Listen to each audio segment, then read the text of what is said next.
Hi students, நம்ம இப்ப பயிற்சி 1.5ல 4ஆம் சம் தான் பார்க்க போறோம். என்ன கொடுத்திருக்காங்கன்னா f of x equal to x square minus 1, அடுத்து g of x equal to x minus 2 மற்றும் g of f of a equal to 1 எனில் a ஐ காண்க சொல்லி கொடுத்திருக்காங்க.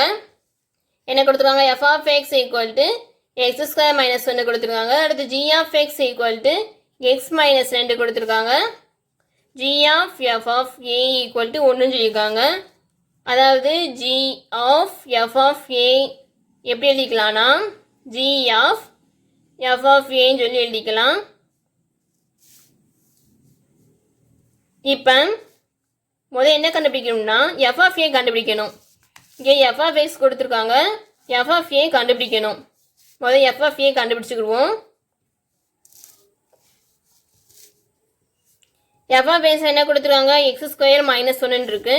அப்போனா f of a equal to x square இருக்குல்ல, எக்ஸுக்கு பதிலாக a பிரதிட்டாலே போதும்.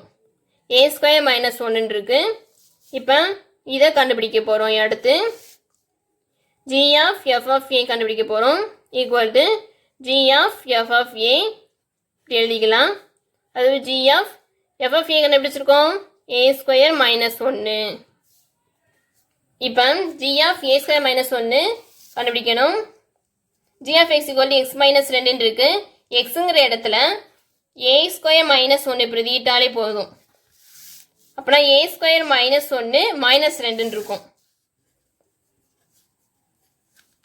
இதுல இருந்து a ஸ்கொயர் மைனஸ் 3, அதாவது g of f of a equal to a square minus 3 இருக்கு. கணக்கில் என்ன கொடுத்துருக்காங்க? g of f of a equal to 1 சொல்லி மதிப்பு கொடுத்துருக்காங்க. இதில் இருந்து a square minus 3 equal to 1 சொல்லி எழுதிக்கலாம். இது நம்ம கண்டுபிடிச்சிருக்கோம். கணக்கில் ஏற்கனவே 1 சொல்லி மதிப்பு கொடுத்துருக்காங்க, அது ரெண்டுமே ஈக்குவல்னு சொல்லி எழுதிக்கலாம். இப்போ a square equal to 1 minus 3 இங்கிட்டு போச்சுன்னா ப்ளஸ் 3 ஆகும். ஈக்குவல் டு இது ரெண்டையும் கூட்டினோம்னா 4 சொல்லி கிடைக்கும். a ஸ்கொயர் ஈக்குவல் டு 4, ரெண்டு சைடும் ரூட் எடுத்தோம்னா a equal to plus or minus 2ன்னு கிடைக்கும். அதாவது a ஈக்குவல் டு 2 மைனஸ் 2ன்னு சொல்லி கிடைக்கும் ஏவோட மதிப்பு.